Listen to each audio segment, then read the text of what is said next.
Welcome to the Small Business Tax Savings Podcast, powered by Jetro. Each week, we bring extremely valuable accounting and tax tips specific to small business owners. You will be on your way to growing your business and putting more money in your pockets. Here's your host. Hello and welcome back to another episode. Now, today's question is, are various income sources taxed differently? Now, before we get into that, just want to introduce myself. My name is Mike Jesowshek. I'm the CPA and founder over at Jetro. And just want to remind you guys that we have a giving initiative from now until the end of March. So for every podcast review that we receive, we will be donating meals to the homeless. So all I want to ask you as a listener is to join us in this charitable giving initiative. All you have to do is leave a review and comment on iTunes for our podcast, and you will be part of this giving to the homeless. All right, let's get to this topic. So again, the question for today's topic is, are various income sources taxed differently? And I think this is important to know. I want to walk through the various types of income that you can receive as an individual, because this is going to play a role into future topics and the way that we talk about certain strategies that we implement. So I want to just introduce to you the three main types of income. We have earned or active income, we have investment income, and then we have passive income. Now, I want to start with earned or active income. And this is the type of income that the majority of Americans know about and have. So earned or active income is income that includes money earned from a job. So this can be salaries, wages, bonuses, tips, etc. It also includes, and this is mostly important for our listeners here, it also includes self-employment income. So this would be income from work done as an independent contractor, or work done from income that you actively participate in. So that could be a sole proprietorship, that could be a S corporation, a business that you're actively participating in. Now, earned or active income would also include certain forms of retirement. So this would be like pensions, distributions from 401ks, and traditional IRAs.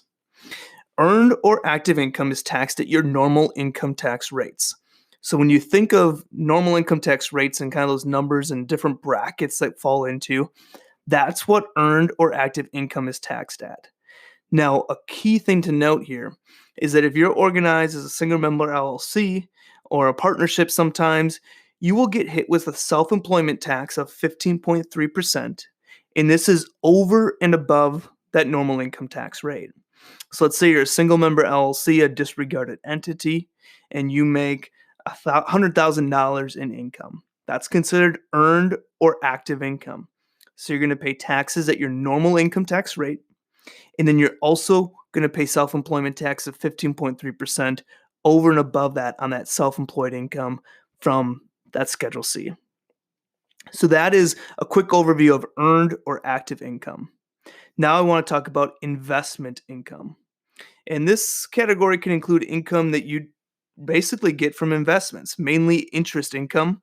It can also include capital gains and dividends.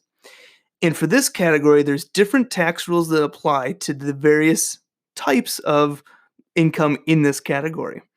So interest income, for example, is generally taxed as ordinary income or that active income. So you just pay your normal tax rate on that income. Now that's everything except for municipal bonds, which is typically exempt from federal taxes. Now the capital gains part of investment income refers to the profits that arise when you sell an asset for more than you paid for it. So you can have a capital gain. Let's say you buy a computer, you sell that computer for more than you paid for it. Or you buy stock and you sell that stock for more than you pay for it. That would be a capital gain. And these are taxed in two ways. And it really depends on how long the investment was owned. So a short-term capital gain is taxed the same way as earned income, just your normal income tax rate. And a short-term capital gain is an asset that was bought and sold in less than a year. So you buy an asset in March, you sell it in September, that's a short-term capital gain. And that is taxed at your normal income tax rate, just as earned income. Now, you can have a long-term capital gain. And the long-term capital gain is taxed at anywhere from 0 to 20%. And that's just simply based on where your income levels are. So there's preferential treatment to have a long-term capital gain over a short-term, because generally stating, your rate's going to be lower than your normal income tax rate that you would have with a short-term capital gain. A long-term capital gain is the opposite. These are assets that were sold after having at least a year. So you buy an item in February of 2019 and you sell it in December of 2020. That's a long-term capital gain. You held on to it for more than a year. So again, short-term capital gain, taxed the same way as earned income. These are items you bought and sold in less than a year. Long-term capital gain, taxed anywhere from 0 to 20% based on where your income levels are. And these are assets that were sold after holding on to them for at least a year. Now, the final piece is passive income. And passive income includes income from real estate investments. This can be investments in actual properties. This can also include income from limited partnerships. And this would be a business in which you invested in, but don't play an active role. So let's say your son starts a business, you invest $100,000 into his business, but you have nothing to do with the operations of that business. You're just a silent investor that can gain income from that investment that you make. That's considered passive income. Now, the biggest distinction you need to know is that passive forms of income are generally taxed in the same way as ordinary income or earned income. So just as like a W-2 and things like that. However, a big distinction here is that passive income is not subject to self-employment taxes. And this plays a big role, and this is kind of leading into a future podcast episode, but this plays a big role when we talk about the S corporation. For those of you that haven't listened to an episode or haven't gotten to that S corp piece yet, generally stating, we recommend S corporations a lot for people to help try to minimize self-employment taxes. But if you have passive income, rental activities, a business that you're just an investor in, you do not get hit with self-employment tax. So there's no advantage to have it in that S corporation type structure. And this is why we often say if you have passive income, to leave it out of an S corporation. Keep it as a single member LLC. Because you're not getting hit with self-employment taxes, and that's the main advantage of utilizing an S corporation. So I want to go through these types of income again, just kind of a summary of them. Earned or active income, this is income you get from a job. This is self-employment income, such as independent contractor or a business that you actively participate in. Again, actively participate in is earned or active income. This also includes things like some forms of retirement income, like a pension, a traditional IRA, things like that. This type of income, earned or active income, is taxed at your normal income tax rates. So when you look at those tax brackets, those are your normal income tax rates. That's where this income is taxed at. However, if you operate as a single member LLC, you'll also get hit with self-employment taxes. That's 15.3% over and above your normal income tax rate. Investment income is things you mainly earn from investments. This would be interest income, capital gains, dividends, etc. And there's different ways that these are taxed. Interest income, generally taxed as ordinary income at that earned or active income based on your normal income tax rate. Capital gains are taxed differently depending on how long you hold it. So if you buy and sell in less than a year, it's taxed at that normal income tax rate, just like that earned or active income would be. If you bought it and sold it for at least or over a year later, then it would be considered a long-term capital gain. And these are taxed anywhere from 0 to 20% based on your income level. And this is a preferential treatment. Long-term capital gain is generally taxed at a lower rate, which is good. Now, we're going to again get into the passive income. This is income from real estate investments. This could also be limited partnerships, businesses that you're not actively participating in. These are taxed at your normal income tax rate. Again, looking at those tax brackets.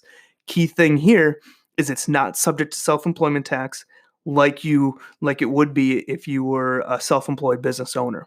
So that's one big thing to consider. Again, wanted to go through these income levels because this is going to lay the groundwork for a lot of things that we talk about in future episodes. We're going to be talking about rental activity and using the S corporation and having multiple entities. And I wanted to make sure that we distinguish types of income and the way they're taxed before we kind of dive into that area. So I hope this was helpful. As always, if there's any topic you want to listen on, send it to us.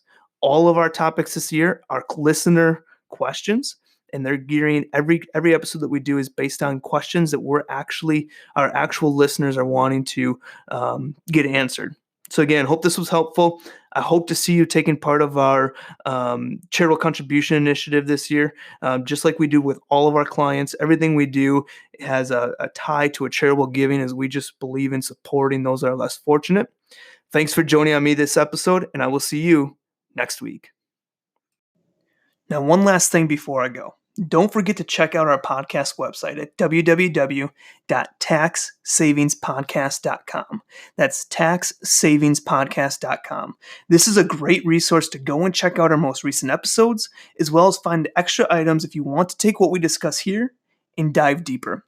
Again, also join our Facebook group where we share tons of value, and you have the opportunity to bring situations you are faced with to the table, and we'll help you out in that Facebook group, and other business owners will support you as well.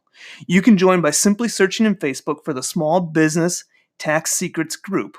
Again, it's a Facebook group called Small Business Tax Secrets, and there should be a group that pops up that you can join. This has been another episode of the Small Business Tax Savings Podcast from the team at Jetro. If you enjoy our weekly episodes, please leave a review on whatever platform you listen to us on and share with other business owners. If you have any questions or future topics you want to hear, email them to tax@jetrotax.com. Thanks for listening and have a great day.